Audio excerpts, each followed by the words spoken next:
नमस्कार दोस्तों, OCN network में आपका स्वागत है। मैं हूं ओमकार चौधरी। नाविका कुमार ने अहमद पटेल की बेटी से पूछा, कांग्रेस में लोकतंत्र है? और क्या जवाब दिया? जवाब आया, मुझे नहीं लगता। फिर उन्होंने कुछ खुलकर कहने के लिए कहा। उन्होंने कहा कि बस 2-3 लोग हैं जो सारे फैसले ले रहे हैं। पूर्व राष्ट्रपति प्रणब मुखर्जी की बेटी शर्मिष्ठा, कांग्रेस में जिस तरीके से फैसले होते हैं, जिस तरीके से मनमानी चलती है, उससे क्षुब्ध होकर के पार्टी छोड़ करके जा चुकी है।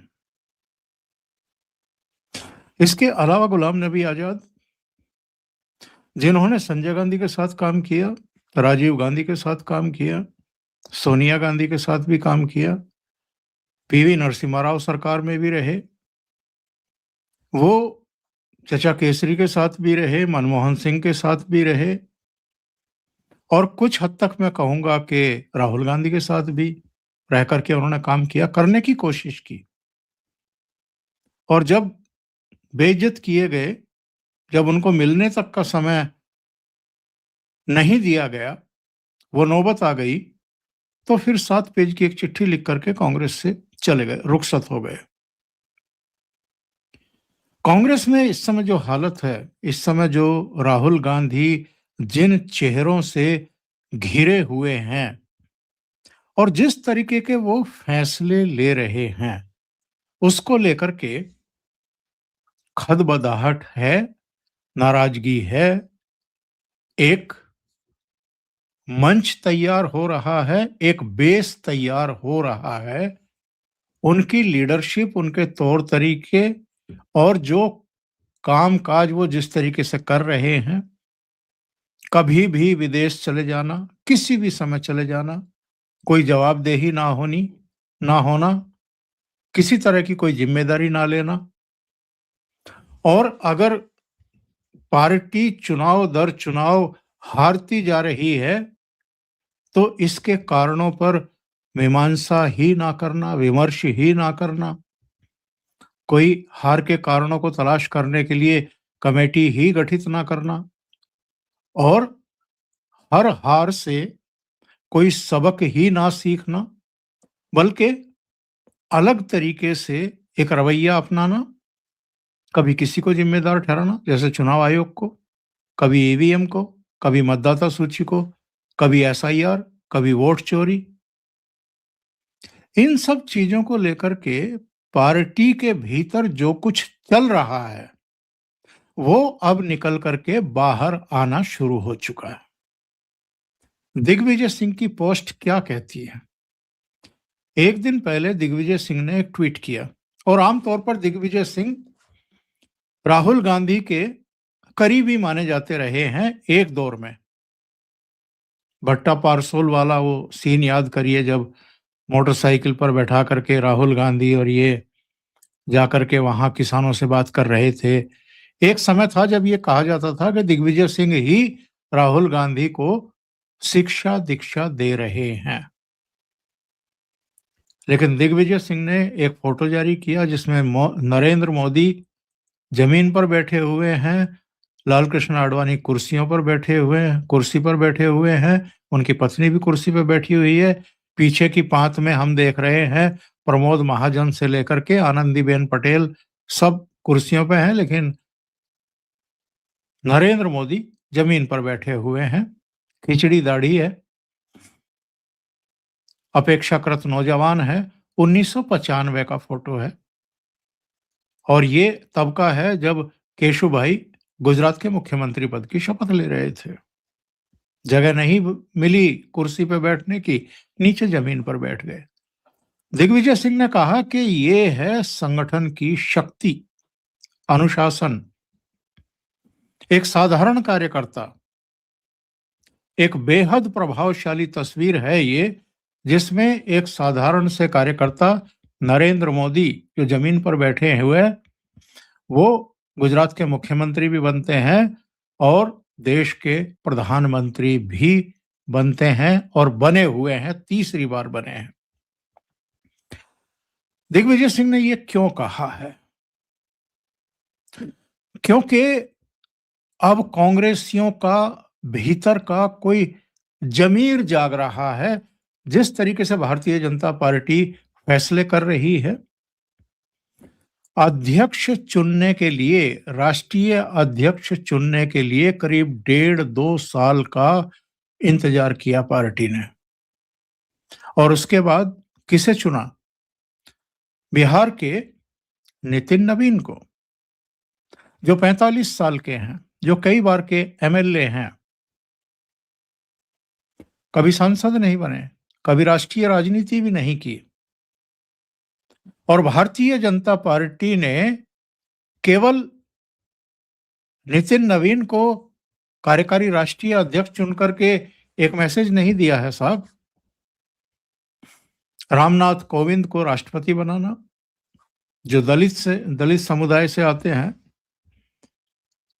द्रौपदी मुर्मू साहिबा को फिर राष्ट्रपति बनाना दूसरा, जो आदिवासी वनवासी समुदाय से आती हैं, अलग अलग राज्यों के अननोन से चेहरों को मुख्यमंत्री बनाना, और अलग अलग जातियों से, समूहों से वो आते हैं, उनके साथ जो डिप्टी चीफ मिनिस्टर लगाए वो भी, जो मंत्रिमंडल का गठन होता है उसमें भी हर वर्ग का ध्यान रखना, हर वर्ग को प्रतिनिधित्व देना, और एक साधारण अननोन से चेहरों को दायित्व देकर के गवर्नेंस देना, डिलीवर करना, वादों को पूरा करना। और यही कारण है कि भारतीय जनता पार्टी की कई राज्यों में सरकारें रिपीट हो रही हैं। 5 साल बाद पब्लिक उनको फिर चुनती है। मैं हिमंता बिस्वा शर्मा या योगी आदित्यनाथ का नाम नहीं ले रहा हूं। योगी आदित्यनाथ तो खैर पीठाधीश्वर हैं, गोरक्षनाथ पीठ के। उनको वहां से लाया गया और उन्होंने उत्तर प्रदेश की जिस तरीके से कायाकल्प की है वो अभूतपूर्व है। हिमंता असम में जो कर रहे हैं उसकी किसी ने कल्पना भी नहीं की थी।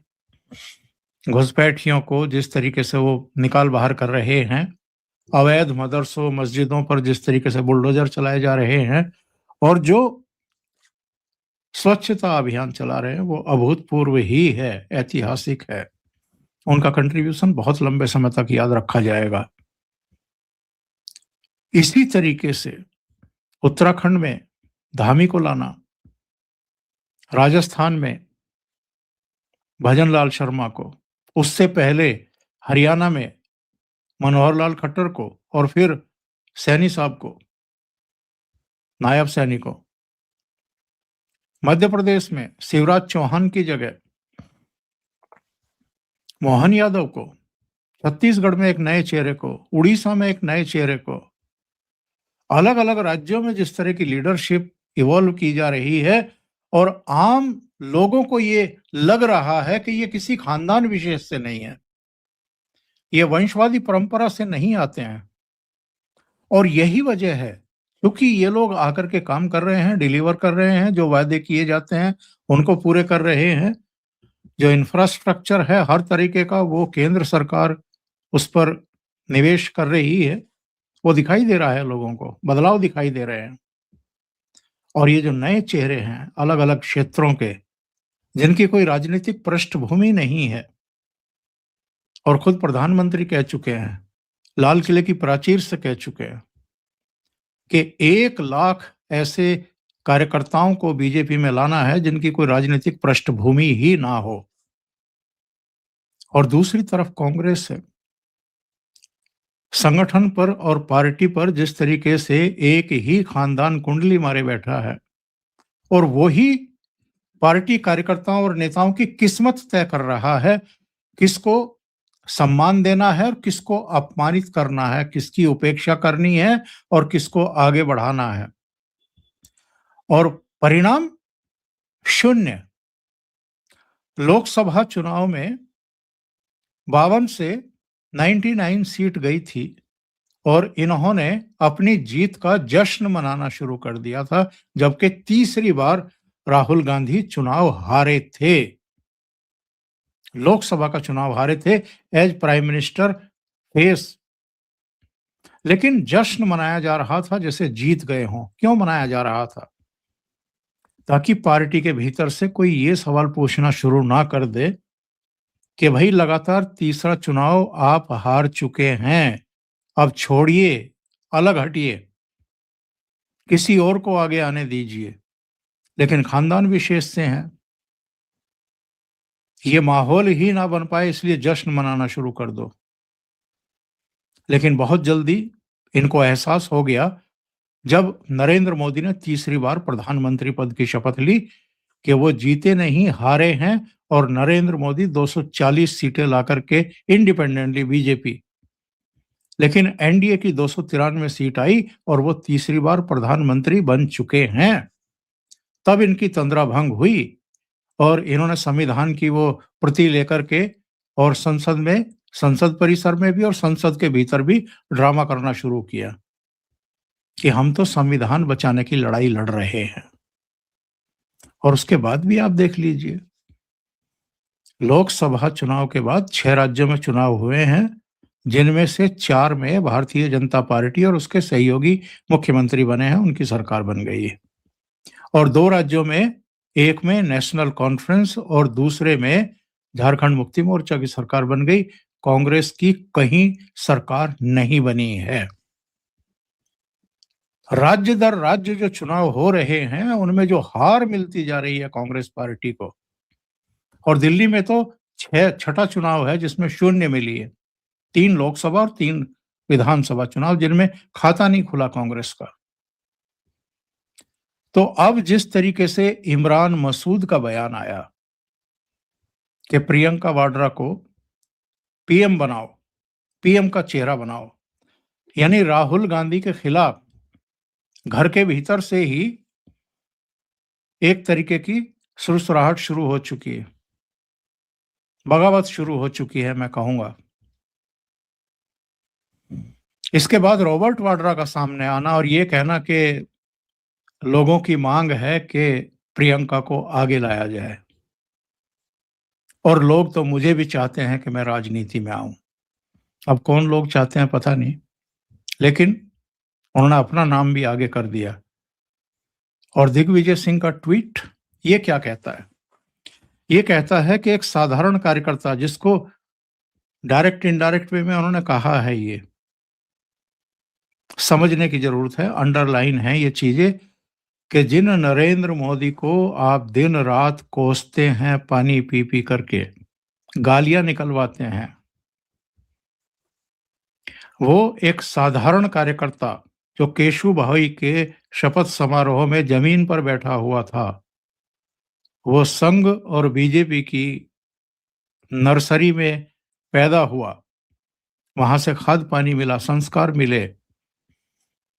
जमीन पर बैठने वाला कार्यकर्ता किसी राज्य का मुख्यमंत्री भी हो सकता है और इस देश का तीसरी बार प्रधानमंत्री भी बन सकता है।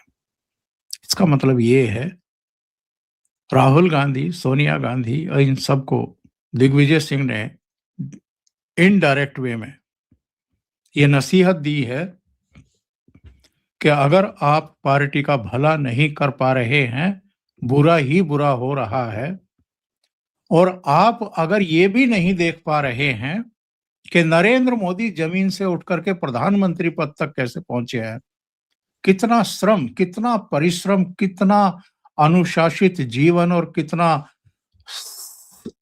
पूरा समर्पण का भाव, परिश्रम की परिकाष्ठा, पराकाष्ठा, ये सब करके ही ऊपर तक पहुंचे। और राहुल गांधी क्या कर रहे हैं? पूरी तरह मस्ती के मूड में हैं, जिसका चाहे उसका अपमान कर देते हैं, जो चाहे बयान दे देते हैं, जिस मुद्दे को चाहे उसको प्रेस के जरिए प्रसारित कर देते हैं, ना सीडब्ल्यूसी की सुनते हैं, ना पार्टी में और किसी की सलाह लेते हैं। एक कोटरी है, उसके जरिए वो संगठन पर और पार्टी पर कब्जा किए हुए हैं। जब मन में आता है तब संसद आते हैं, जब मन में आता है तब विदेश चले जाते हैं। तो अब लोगों ने सवाल खड़े करने शुरू कर दिए हैं। अब आप पूछेंगे कि क्या ये ऐसी स्थिति है कि कांग्रेस में बगावत होगी? इनके खिलाफ झंडा बुलंद करने वाले लोग खड़े होंगे?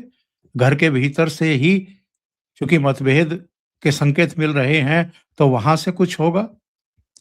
अभी थोड़ा-सा इसमें इंतजार करना पड़ेगा। दिसंबर खत्म हो रहा है, 2025 खत्म हो रहा है और इसके साथ ही नया वर्ष 2026 शुरू हो रहा है। 2026 में 5 राज्यों में चुनाव हैं। पश्चिम बंगाल, असम, केरल, तमिलनाडु, पुडुचेरी। और इन चुनाव के परिणाम मुझे लगता है कि राहुल गांधी की किस्मत तय करेंगे, आगे का राजनीतिक जीवन तय करेंगे।